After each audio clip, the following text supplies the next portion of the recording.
officer for, oh, was he? Yeah, for D-Force. Yeah. Did you hear of another camp that was very near Tasau called Wang Yai? No, I don't know that one. Yeah, it was right down on the river. Yeah. Well, Tasau was right down on the river. Yes. What about Chumphong? Chumphong. Yeah. Well, we only passed through it. Yeah. We never lived there. Do you remember going when you went through it? No, I can't. No. No. It was mainly a British camp. I can't even remember that. No, okay. But I do remember the British camp that Yeah. was alongside us at Hintok, Yeah. because they were in such a shocking state of physical health. Yeah. Oh, they were absolute wrecks. Well, of course, they'd been there about 4 or 5 months longer than you, because Yes. they went up in June and October of 42. Oh, did they? And they were the ones that cut the route then, were they? Cleared the trace. Yeah. Well, that's another subject, but I actually know a fellow in Western Australia who was a surveyor that went with the Japanese surveyors up the route. Oh, well, It's very interesting. Yeah. That is when they were doing the original surveying. Yes, yeah. Yeah. Very And it was all the British plans, you know. Yeah. Only they abandoned The old idea ones. because they reckoned they'd never do it from a illness point Yeah. of view. And the difficulty of the terrain too. Yeah, the difficulty, yes. Yeah. Well, it was pretty difficult. Yeah. Okay, so you're in Tasau. Where did you go to after that? Oh, I need to ask you. When did you see the first train go up the line? Well, that would have been, we must have been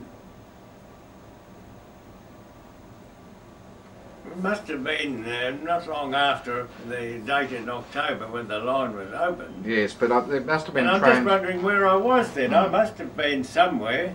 Mm. Yeah, you can't remember that at Do all. you- but, do you- what about the little diesel? I can remember the trains the and diesel all those trucks with the railway wheels, Yes. little buggy on the front. Yes. Oh yeah, we had a lot of them. Yeah, did you see them earlier? They were Jap Army things. Yes. They were painted brown. Yeah. Yeah. And No, I never saw any of those. And the way they brought the rails and sleepers, well, the sleepers were cut virtually in the area. The rails were put on a train where the engine would be at the other end of it. The train would be pushed up. The engine here and all these trucks with the steel rails on it in front of it. And then the prisoners would have to unload those trucks, you see, just tip them out. And they would be right at the end of the line. That would be pushed right to the last dog spike they put in the day before, sort of thing. And that was how it was done.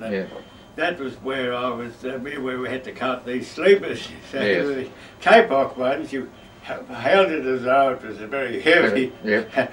Really, it was to stop it blowing away. Yes. But the other ones, what's the hardwood? They were The teak. teak ones, you know, with a really sharp edge on them too. They were Heavy. very good hardwood, just as good as Australian, better than Australian ironbark. Well, as you know, there are some still in the old railway trace now that haven't broken down in 60 years. Yeah, that's right. Yeah, quite true. And that, you know, they were very good timber. Who was the track laying teams? Were they specialists? Yeah. I don't know how they started, but Yeah. they were very able at doing what they did. Yeah. But I mean, I can remember I would be a hammer. Yes. I'd be Hammer and tap. no, the fella to knock the dog spikes Oh, in. yes. See, they'd bore a hole, Yeah. and that's so the spike would sit up, and Yes. then you had to hit it. Yes. Well, if you had these bamboo ones, you had to make sure you hit that head, otherwise Yeah.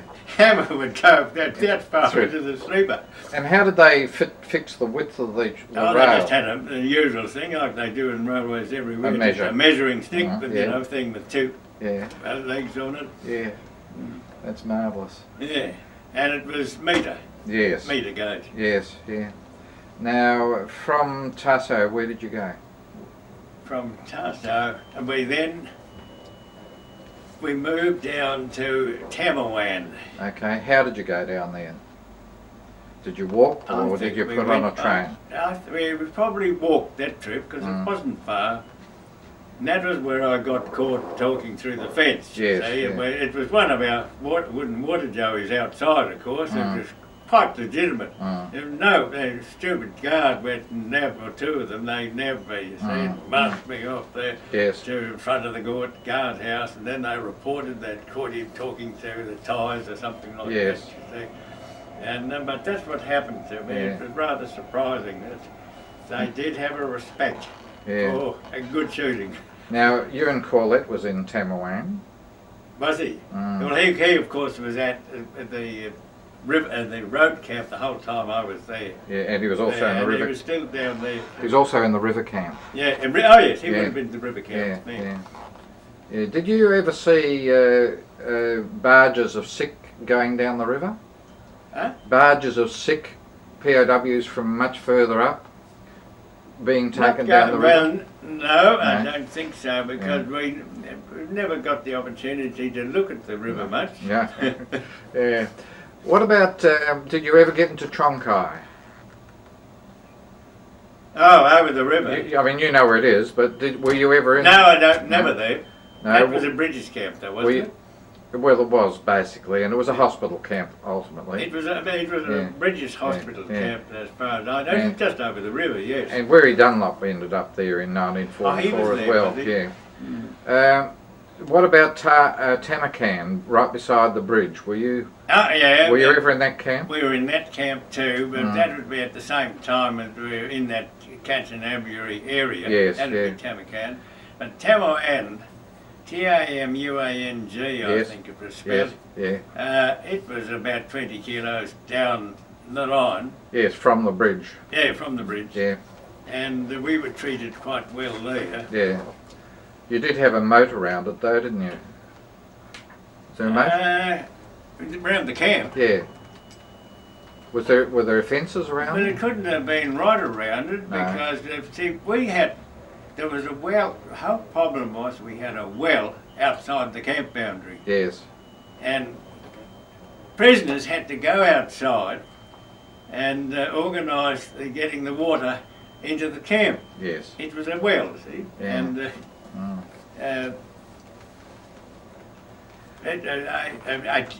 Jap guard had no idea of what was happening. You know, they're pretty dumb. Some of those ORs in the Jap army. Now, were you in Tamuang when they made the selections of the people to go to Japan? They must have. I must have been, because I had a brother who went on one train one day. No, he went back to Singapore and eventually went to Japan. And I went the next day, and we only went down as far as Nakhon Pathon. Oh, you went to Nakhon Pathon. Yeah, that's how I got there. Yeah. And I knew nothing about my brother until after the war. No. He just disappeared. Yes. Yeah. Now, when you're in Nakhon Pathon, from your camp, you could actually see the Buddhist. Oh yes. Chedai, couldn't you? Yeah, and it was gold. Yes. And it was covered in attap. And the attap was rotting. And we reckon the belief was that when all that attap fell off, the war would be over. Yes. And it was used to in the sun, you know. And the big dome part it had on part of it had been a spike. Yes. But the dome was gold. Yes. Yeah. And well, if you've been to Thailand, the way they stick all these gold leaf on the Buddhas and whatnot. Yes. Now, seeing you went to Nakhon Pathon, were you sick? Was that why you went? Oh yes, I was classed as completely unfit. Yes, and what was your... Well, my weight had got down to just over 7 stone. Yeah, but what was your the dysentery and malaria. Oh, dysentery, yes. Yeah. Now, tell us about the huts in Nakhon Pathon. They were so significantly better than what you...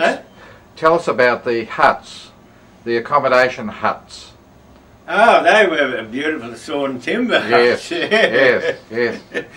With, I think they even had, well, they weren't windows, but they had things that you could open with a prop Yes. and let air in from the sides. They weren't glass windows, anything like that, but you know, you could have an opening. Yes. And I can remember our sergeant major standing at one of those and really giving us an amusing ditty, you know, even as though he was on a stage. Yes. Yeah. Now, did you see Colonel Coates while you were in that camp? Did I? Did you see Lieutenant Colonel Albert Coates? Oh yes. In Nakhon Pathon? Was there, yeah. Because he was the boss, wasn't he? He was the boss, and there were a lot of Sid Krantz, another one. Yes. There were Fisher. There were all those specialist surgeons. And there's a British doctor, McConaughey. Does that ring a bell? A British surgeon? A British surgeon. Yeah. No, well, I could have met him, but Yes. you know, we all got to know them all, you know. Yes, yeah. Yeah. And there's a Dutch doctor by the name of Larsen. Huh? There's a Dutch colonel by the name of Larsen. Oh, was he the one that knew, made all the drugs locally? No, the guy who made the drugs was Van Boxtel. Was that the fellow? Was Yeah. it? One of them was Yeah. wonderfully helping. The Yeah. cure for mebic dysentery grew Yes. up in Thailand, Yeah. and he was able to distill it. And Markovich was also there. Markovich was there, yes. Yeah. Did you ever have direct contact with Markovich? I can't remember having had, but I mean, usually you knew who you were talking to. Did you have an impression about him? Not really. I didn't know him well, but you know, I'd see more of Sir Albert Coates. Yes. And see, Weary knew us from Hintok. Yes. We were a camp of about 250 or something, and Weary was our CO. Yes. For about a week or fortnight. Yes. Yes. Yes. Coates, I'm just searching for. Apparently, Coates didn't worry much about his appearance. He. Did you have that impression? He wasn't very fussy about being dressed up and looking neat and tidy. Well, very few of us did. Oh, I understand. Yeah, I mean, even Dunlop would, you know, he wouldn't be perfectly dressed. No. Yeah. No, not there. Okay. So, when you recovered from your illness at Nakhon malaria home. Yes. But you think you got rid of dysentery apparently. Yes. But then you got moved out of Nakhon Pathon. Yes. Do you know what year that was? That would have been early 45, because probably end of January 45, and I was in a party of about 100 who went down to Chumphong to repair bridges principally. The railway yard, a British sergeant who was there when we got there. The good liaison between the Brits and the Australians, you know. Yes. Most of the time. Yes. You know, you hear about, well, the Americans and the Australians never hit it off, as you know. But the Brits seem to be, we got on much better with them than we did the Americans, well, anybody did with the Americans. We had a few American artillery unit in Java. Yes. And then we had quite a lot of American pilots. Yes. And, you know, American pilots had plenty more where that came from when he had just landed into the dirt. Yeah. But of course the point was they weren't here. They were, some might be plenty more, but they weren't here. They weren't needed there. them. No. Now, when you were down at, how do you pronounce it, Chumphong? Chumphong. Chumphong. C-H-U-M. Chumphong. Now, you must have been very close to another very big group that went down to do the work on what was called the Magui Road. Oh, the Magui, yeah. That was very close to us. But we knew nothing about them until we saw them come in on they'd come in on a sideline from the west coast. And you never saw such a mess. Yeah. I mean, they were virtually just dying. Yes. They were shocking. Yes. Yeah. They, in about 12 weeks, 250, there were 1,000 of them. Yeah. In 12 weeks, 250 of them died. Is that right? Yeah. I mean, see, I'd say they were treated the same as they were in San Nakhon. Yeah.